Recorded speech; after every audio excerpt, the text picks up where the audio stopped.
Hi friends, welcome to your Guru channel. Shreshta 2024కు సంబంధించి ఆన్లైన్లో అప్లికేషన్స్ ఏ విధంగా సబ్మిట్ చేయాలి ఏంటనేది చూద్దాం. My dear friends, last 3 years నుంచి శ్రేష్ట గురించి ఎప్పటికప్పుడు అప్డేట్స్ యువర్ గురు ఛానల్ మీ అందరికీ అందజేస్తుంది. ఈ సహకారాన్ని, ఈ అభిమానాన్ని అందించినందుకు మీ అందరికీ కూడా ప్రత్యేకమైన ధన్యవాదాలు. ఈ 2024లో ఈ శ్రేష్టకు సంబంధించి ఆన్లైన్లో అప్లికేషన్ ఏ విధంగా సబ్మిట్ చేయాలి ఏంటనేది నేను ఈరోజు మీకు ప్రజెంట్ చేస్తున్నాను. ఈ శ్రేష్ట యొక్క ఆన్లైన్ అప్లికేషన్ సబ్మిట్ చేయడానికి ఏప్రిల్ 4వ తారీఖు లాస్ట్ డేట్. ఈ లాస్ట్ డేట్ ఎక్స్టెండ్ చేయొచ్చు. అదేవిధంగా ఈ శ్రేష్టకు సంబంధించిన ఎప్పటికప్పుడు అప్డేట్స్ అన్నీ కూడా యువర్ గురు ఛానల్ మీ అందరికీ అందిస్తుంది. అయితే ఇప్పుడు ఆన్లైన్లో అప్లికేషన్స్, ఈ శ్రేష్ట అప్లికేషన్ ఏ విధంగా సబ్మిట్ చేయాలి, అదేవిధంగా ఈ శ్రేష్టకు సంబంధించిన ఏ విధమైన డౌట్స్ అయినా సరే దీనికి సంబంధించిన పూర్తి వీడియోస్ అన్నీ కూడా నా ఛానల్లో ఉన్నాయి. దాన్ని మీరు పూర్తిగా వాచ్ చేయొచ్చు. ఇక ఈ సంవత్సరం కూడా లాస్ట్ ఇయర్ మాదిరిగానే ఎప్పటికప్పుడు అప్డేట్స్ మీకు అందజేస్తూ ఉంటుంది. ఇప్పుడు ఆన్లైన్లో అప్లికేషన్ ఏ విధంగా సబ్మిట్ చేయాలనేది చూద్దాం. మనం ఈ శ్రేష్ట వెబ్సైట్కి సంబంధించి ఈ లింక్ని నా యొక్క డిస్క్రిప్షన్లో ఇస్తున్నాను. దాని మీద క్లిక్ చేసినప్పుడు మనకి వెబ్సైట్ ఈ విధంగా ఓపెన్ అవుతుంది. చూడండి, ఎన్టీఏ శ్రేష్ట 2024 అనేది ఇది కేవలము ఎస్సీ విద్యార్థులకి వాళ్ళ ఎడ్యుకేషన్ పరంగా అప్లిఫ్ట్ చేయడానికి ఈ ప్రోగ్రామ్ డిజైన్ చేయబడింది. నేషనల్ వైడ్గా 3000 స్టూడెంట్స్ని వీళ్ళు అసిస్ట్ చేస్తారు. వీళ్ళ యొక్క ఎడ్యుకేషన్ ఎన్హాన్స్ చేయడానికి ఫ్రీ ఎడ్యుకేషన్ అందజేస్తుంటారు. కార్పొరేట్ స్థాయిలో విద్యలో, కార్పొరేట్ సంస్థల్లో చదవడానికి అనుగుణంగా ఈ కోర్సుని డిజైన్ చేశారు. ఇక ఈ వెబ్సైట్ కానీ జాగ్రత్తగా గమనించినట్లయితే చూడండి, పబ్లిక్ నోటీసెస్ అన్ని కూడా ఇక్కడ డిస్ప్లే కావడం జరుగుతుంది. శ్రేష్ట గురించి ఇక్కడ ఇంట్రడక్షన్ ఇచ్చారు. ఇప్పుడు మనం ఆన్లైన్లో అప్లికేషన్ సబ్మిట్ చేయాలంటే చూడండి, శ్రేష్ట 2024 క్లిక్ హియర్ టు రిజిస్ట్రేషన్ అన్నది ఇది ఈ లింక్ 4వ తారీఖు వరకు లైవ్లో ఉంటుంది అని చెప్తున్నారు. ఇప్పుడు ఈ లింక్ మీద మనం క్లిక్ చేయాలి. క్లిక్ చేసినప్పుడు ఈ విధమైన పేజ్ ఓపెన్ అవుతుంది. ఇక్కడ ఆల్రెడీ అప్లై చేసిన వాళ్ళకి అయితే అప్లికేషన్ నెంబర్ జనరేట్ అయ్యి మొబైల్ నెంబర్కి వస్తుంది. పాస్వర్డ్ కూడా మీరే క్రియేట్ చేసుకుంటారు. ఇక్కడ కనిపిస్తున్న పిన్ని ఎంటర్ చేసి లాగిన్ మీద క్లిక్ చేసినట్టయితే లాగిన్ అవుతారు. ఒకవేళ మీరు ఎప్పుడైనా సరే పాస్వర్డ్ మర్చిపోయినా పర్వాలేదు, ఎందువల్లంటే ఫర్గెట్ పాస్వర్డ్ ద్వారా మీరు పాస్వర్డ్ రికవర్ చేసుకోవచ్చు. అప్లికేషన్ నెంబర్ మాత్రం పోగొట్టుకోకండి. ఎప్పుడు కూడా ప్రిజర్వ్ ఉంచుకోండి దాన్ని ఒక సేఫ్ ప్లేస్లో. ఈ ఫర్గెట్ పాస్వర్డ్ ద్వారా మనం ఏ విధంగా పాస్వర్డ్ రికవర్ చేయవచ్చు అనేది కూడా నా ఛానల్లో వీడియో ఉంది, దాన్ని మీరు చూడొచ్చు. అదేవిధంగా ఫర్గెట్ అప్లికేషన్ నెంబరు, ఇది కూడా మీరు మీ అప్లికేషన్ నెంబర్ని రికవర్ చేసుకోవచ్చు. ఇప్పుడు నేను ప్రజెంట్ చేసేది ఆన్లైన్లో అప్లికేషన్ ఏ విధంగా సబ్మిట్ చేయాలి కాబట్టి దీంట్లో 2 స్టెప్స్ ఉంటాయి. ఫస్ట్ వన్ వచ్చి apply for online registration, second step వచ్చి ఫిల్ ఆన్లైన్ అప్లికేషన్ ఫామ్ అని 2 ఉంటాయి. ముందు ఎవరైనా సరే న్యూగా వెళుతుంటే వీళ్ళు రిజిస్ట్రేషన్ చేసుకోవాలి కాబట్టి రిజిస్ట్రేషన్కి సంబంధించి ఈ క్యాండిడేట్ రిజిస్ట్రేషన్ చేసుకోవాలి కాబట్టి చూడండి న్యూ క్యాండిడేట్ రిజిస్ట్రేషన్ హియర్ అన్నది దీని మీద మనం క్లిక్ చేయాలి. క్లిక్ చేసినప్పుడు మన పేజ్ ఈ విధంగా టర్న్ అవుతుంది. ఇక్కడ ఇన్ఫర్మేషన్ బులెటిన్ డౌన్లోడ్గా ఇస్తారు. ఈ ఇన్ఫర్మేషన్ బులెటిన్ మీద క్లిక్ చేసినప్పుడు మనకి ఈ శ్రేష్ట 2024కి సంబంధించిన నోటిఫికేషన్ డీటెయిల్స్ అన్నీ కూడా దీంట్లో ఉంటాయి. దీని మీద క్లిక్ చేస్తే అంటే ఈ విధంగా నోటిఫికేషన్ డీటెయిల్స్ డౌన్లోడ్ అవుతాయి.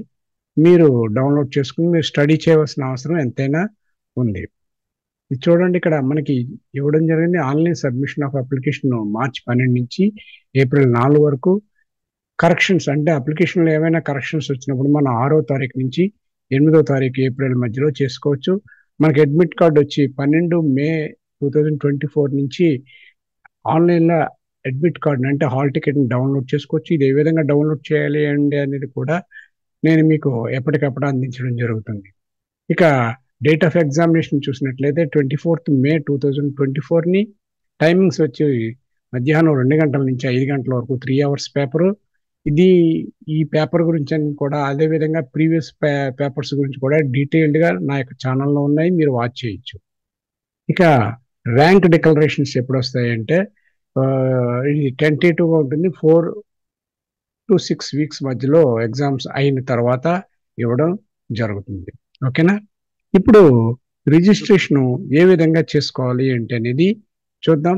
అయితే మనం రిజిస్ట్రేషన్ చేసుకునే ముందుగా ఆన్లైన్లో అప్లికేషన్ మనం సబ్మిట్ చేసే ముందుగా మనం కొన్ని స్కాన్డ్ కాపీస్ని దగ్గర పెట్టుకోవాలి. అదేంటంటే మన యొక్క రీసెంట్ ఫోటోగ్రాఫ్ బ్లాక్ అండ్ వైట్లో 80% ఫేస్ మనకు కనిపించే విధంగా బ్యాక్గ్రౌండ్ వైట్లో ఉండాలి.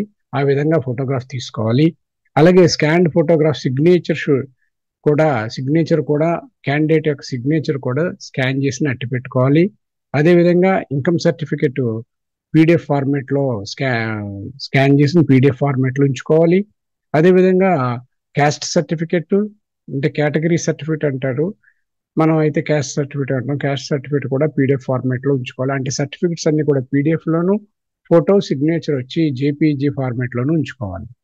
ఇక ఈ స్కాన్డ్ ఫోటోగ్రఫీ సైజ్ ఎంత ఉంటుందంటే 10 KB నుంచి 200 KB ఉండాలి, క్లియర్గా కనిపిస్తూ ఉండాలి. అదేవిధంగా సిగ్నేచర్ యొక్క సైజ్ స్కాన్డ్ సైజ్ కానీ చూసినట్లయితే 4 KB నుంచి 30 KB వరకు ఉండొచ్చు. ఇక పీడిఎఫ్ కానీ చూసినట్లయితే 50 KB నుంచి 300 KB ఉండాలి. ఇందులో అన్నీ కూడా డీటెయిల్స్ అన్ని లెజిబుల్గా కనిపించేలాగా మీరు పీడిఎఫ్ ఫార్మేట్ని చేసుకోవాల్సిన అవసరం ఉంటుంది. ఇవి మీరు దగ్గర పెట్టుకుని ఇప్పుడు మనం రిజిస్ట్రేషన్లోకి వెళదాం. ఇప్పుడు శ్రేష్ఠ రిజిస్ట్రేషన్లోకి వెళ్ళినప్పుడు మనకి ఈ విధంగా కనిపిస్తుందని చెప్పాను, డౌన్లోడ్ ఇన్ఫర్మేషన్ అని. ఇప్పుడు డౌన్లోడ్ ఇన్ఫర్మేషన్లో స్టెప్ బై స్టెప్ ఇక్కడ కూడా ఇచ్చారు, మీరు స్టడీ చేయొచ్చు. ఇక పాస్వర్డ్ వచ్చి 8 నుంచి 13 క్యారెక్టర్ల మధ్యలో ఉండాలి. ఇందులో అప్పర్ కేసు, లోయర్ కేసెస్, అలాగే న్యూమరిక్, స్పెషల్ క్యారెక్టర్స్ కూడా ఉపయోగించుకోవాలి. ఈ విధంగా మన ఆన్లైన్ అప్లికేషన్ వెబ్ పేజ్ ఈ విధంగా ఓపెన్ అయినప్పుడు ఇక్కడ అగ్రీ అవ్వాలి. I have download information bulletin. నేను ఇన్ఫర్మేషన్ బులెటిన్ డౌన్లోడ్ చేసుకున్నాను, ఇన్స్ట్రక్షన్స్ అన్ని క్లియర్గా చదివిన తర్వాత మాత్రమే నేను ప్రొసీడ్ అవుతున్నానని ఇక్కడ డిక్లరేషన్ ఇవ్వాలి. అంటే ఇక్కడ క్లిక్ చేయగానే టిక్ మార్క్ వస్తుంది. క్లిక్ హియర్ టు ప్రొసీడ్ మీద క్లిక్ చేయాలి. క్లిక్ హియర్ టు ప్రొసీడ్ మీద క్లిక్ చేసినప్పుడు చూడండి మనకి ఇక్కడ క్యాండిడేట్ నేమ్ కనిపిస్తుంది. ఇక్కడ నేమ్ని ఎంటర్ చేయాలి. అదేవిధంగా ఇక్కడ ఫాదర్ నేమ్ని ఎంటర్ చేయాలి. మీరు గమనించండి, ఇక్కడ రెడ్ స్టార్ మార్క్లో ఉండేవన్నీ కూడా మ్యాండేటరీ ఫీల్డ్, తప్పనిసరిగా మనం ఇన్పుట్ చేయవలసిందే. అదేవిధంగా మదర్ నేమ్ టైప్ చేయాలి. ఇక క్యాండిడేట్స్ యొక్క డేట్ ఆఫ్ బర్త్, డే ఇక్కడ ఇచ్చినప్పుడు డే వస్తుంది. అదేవిధంగా ఇక్కడ మంత్స్ అన్ని డిస్ప్లే అవుతాయి. డ్రాప్ డౌన్ బాక్స్లో ఇయర్స్ డిస్ప్లే అవుతుంది. ఈ విధంగా డే, మంత్, ఇయర్ సెలెక్ట్ చేసుకోవాలి. తర్వాత ఈమెయిల్ అనేది ఆప్షనల్. ఎందువల్లంటే ఇక్కడ స్టార్ మార్క్ లేదు, ఇస్తే ఇవ్వచ్చు, లేదా ఒకవేళ మీ దగ్గర ఈమెయిల్ ఉన్నట్టయితే ఆ ఈమెయిల్ని మళ్ళీ ఇక్కడ కన్ఫర్మ్ చేయాలి. ఇక జెండర్, మేలా, ఫీమేలా, ట్రాన్స్జెండర్ అనేది సెలెక్ట్ చేసుకోవాలి. మీ యొక్క వర్కింగ్ మొబైల్ నెంబర్ని ఇక్కడ ఇవ్వాలి. 10 digits ఇక్కడ మొబైల్ నెంబర్ని ఇవ్వాల్సిన అవసరం ఉంటుంది. ఆ తర్వాత ఈ మొబైల్ నెంబర్ని కన్ఫర్మ్ చేయాలి. ఇందువల్ల వర్కింగ్ మొబైల్ నెంబర్ అనేది ఈ వర్కింగ్ మొబైల్ నెంబర్కి అప్లికేషన్ యొక్క ఐడి, పాస్వర్డ్స్ ఇవన్నీ కూడా తర్వాత జరిగే ట్రాన్సాక్షన్స్ అన్నీ కూడా, అంటే కమ్యూనికేషన్ అంతా కూడా మొబైల్లోనే జరుగుతుంది ఎక్కువగా, కాబట్టి ఈ మొబైల్ నెంబర్ తప్పనిసరిగా ఇవ్వాలి. ఈ మొబైల్ నెంబరే కాకుండా ఆల్టర్నేట్ మొబైల్ నెంబర్, ఒకవేళ ఇది కానీ గబుకుని వర్కింగ్ అవుతే అప్పుడు ఆల్టర్నేట్ మొబైల్ నెంబర్ కూడా ఇచ్చుకోవడం చాలా మంచిది. ఇది కూడా మ్యాండేటరీ ఫీల్డ్, స్టార్ మార్క్ ఉంటుంది. తర్వాత ఐడెంటిటీ టైప్ చూసినట్లయితే గవర్నమెంట్ ఐడెంటిటీ వ్యాలిడ్ ఫోటోగ్రాఫ్స్ ఉన్నాయి. అంటే జనరల్గా ఆధార్ ఇచ్చుకోవచ్చు, లేదా పాస్పోర్ట్ ఉంటే పాస్పోర్ట్ ఇచ్చుకోవచ్చు, రేషన్ కార్డు విత్ ఫోటోగ్రాఫ్తో ఉండే రేషన్ కార్డు ఇచ్చుకోవచ్చు, లేదా స్కూల్ ఐడి కార్డు ఇవ్వచ్చు. ఈ విధంగా ఈ ఐడెంటిటీ టైప్ మీరు దృష్టిలో పెట్టుకోండి. అలాగే ఈ ఐడెంటిటీ కార్డు యొక్క నెంబర్ ఇక్కడ ఇవ్వాలి. జనరల్గా ఆధార్ ఇచ్చుకోవడం వల్ల ఏమవుతుందంటే ఆధార్ నెంబర్ని ఇక్కడ ఇవ్వాల్సిన అవసరం ఉంటుంది. జనరల్గా అందరూ కూడా ఆధార్ ఇచ్చుకుంటేనే best. Do you have Aadhaar number అని అడుగుతుంది. ఆధార్ నెంబర్ ఉంటే ఎస్ అని టైప్ చేయాలి, లేకపోతే నో అని. జనరల్గా అందరికీ ఆధార్ ఉంటుంది కాబట్టి ఎస్ అని టైప్ చేస్తాం. ఈ ఆధార్ నెంబర్ని ఇక్కడ ఎంటర్ చేయాలి. నెక్స్ట్ వచ్చి ప్రెజెంట్ అడ్రస్ అని ఉంటుంది. ఇక్కడ ప్రెమిసెస్ మీ బిల్డింగ్ యొక్క లేదా మీ హౌస్ యొక్క డోర్ నెంబరు, మీ లొకాలిటీ, సబ్ లొకాలిటీ, ఇది ఆప్షనల్, ఇచ్చుకుంటే ఇచ్చుకోవచ్చు, లేదంటే మానేయచ్చు. అదేవిధంగా నెక్స్ట్ వచ్చి కంట్రీ, ఇండియా ఉంటుంది అందరికీ.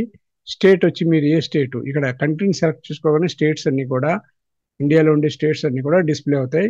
మీరు ఏ స్టేట్కి చెందుతారో ఆ స్టేట్ని సెలెక్ట్ చేసుకోవాలి. నెక్స్ట్ స్టేట్ ఎప్పుడైతే మీరు సెలెక్ట్ చేసుకుంటారో డిస్ట్రిక్ట్ కూడా ఆటోగా పాపులేట్ అవుతాయి. ఈ విధంగా ఆ విధంగా పాపులేట్ అయిన తర్వాత డిస్ట్రిక్ట్ని కూడా మీరు సెలెక్ట్ చేసుకోవాలి. మీ యొక్క విలేజ్ లేదా మీ టౌన్ యొక్క పిన్ కోడ్ ఇక్కడ ఇవ్వాలి. ఈ present address permanent address same అయితే ఇక్కడ సేమ్ యాజ్ ప్రెజెంట్ అడ్రస్ ఉన్నది దీని మీద క్లిక్ చేసినట్టయితే రెండు అడ్రస్లు ఒకే మాదిరిగా ఉన్నట్టు ఒకసారి టైప్ చేస్తే ఆటోగా ఇక్కడ పాపులేట్ అవుతాయి. నెక్స్ట్ పాస్వర్డ్ చూజ్ చేసుకోవాలి. పాస్వర్డ్ ముందుగానే మీరు ఇక్కడ క్రియేట్ చేసి అట్టి పెట్టుకోవాలి. కాబట్టి మీరు ఇక్కడ చెప్పినట్టు 8 నుంచి 13 క్యారెక్టర్ల మధ్య ఉండాలి. ఇందులో ఇంగ్లీష్ అక్షరాలు అండ్ నంబర్స్ స్పెషల్ క్యారెక్టర్స్తో మీరు పాస్వర్డ్ క్రియేట్ చేసుకున్న ఒక పేపర్ మీద రాసుకుని మీరు టైప్ చేసినట్టయితే చాలా ఈజీగా ఉంటుంది, మర్చిపోకుండా. అదే ఇక్కడ ఏదైతే టైప్ చేశారో అదే ఇక్కడ కన్ఫర్మ్ చేస్తూ ఇక్కడ టైప్ చేయాలి.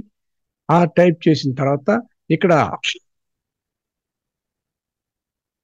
సెక్యూరిటీ క్వశ్చన్ ఉంటుంది. ఇది ఎందుకంటే ఎప్పుడన్నా పాస్వర్డ్ మర్చిపోయినప్పుడు మనకు అడుగుతుంది, what is the name of your first school. మీరు మొట్టమొదటి స్కూల్ యొక్క పేరు ఇచ్చుకుంటే మీకు అందరికి గుర్తుంది. What is your date of birth city, మీరు ఎక్కడ పుట్టారు అనేది ఇక్కడ ఇచ్చుకోవచ్చు. ఈ రెండు కూడా ఇచ్చుకున్నట్టయితే ఇక్కడ క్వశ్చన్ సెలెక్ట్ చేసుకోవాలి. ఇది mandatory field.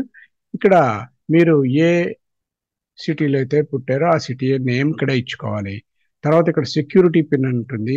Enter the security pin అని ఇక్కడ కనిపిస్తున్న నెంబర్ని మీరు ఇక్కడ ఈ బాక్స్లో ఎంటర్ చేసుకోవాలి. ఒకవేళ ఇక్కడ ఉండే కనిపించే నంబర్స్ కానీ లేదా లెటర్స్ కానీ మీకు సరిగా కనిపించకపోతే ఇక్కడ చూడండి యారో రొటేట్ అవుతుంది. దీన్ని చేసినట్లయితే రిఫ్రెష్ అయ్యి కొత్త నెంబర్ ఈ విధంగా రావడం జరుగుతుంది.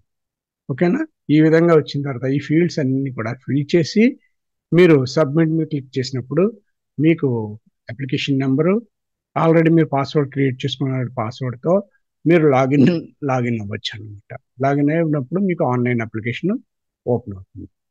ఇది మై డియర్ స్టూడెంట్ శ్రేష్ఠకు సంబంధించి మీరు రిజిస్ట్రేషన్ చేసుకునే విధానం. My dear friends and parents, నా ఈ ఛానల్ నచ్చినట్లయితే తప్పకుండా లైక్ చేయండి. మన ఫ్రెండ్స్ అందరూ కూడా షేర్ చేయండి. నా ఛానల్ ఎప్పటివరకు కూడా సబ్స్క్రైబ్ చేసుకోకపోతే సబ్స్క్రైబ్ చేసుకుని బెల్ ఐకాన్ని ప్రెస్ చేయండి. నెక్స్ట్ వీడియోలో నెక్స్ట్ అప్డేట్తో మళ్ళీ కలుద్దాం. అంతవరకు బాయ్.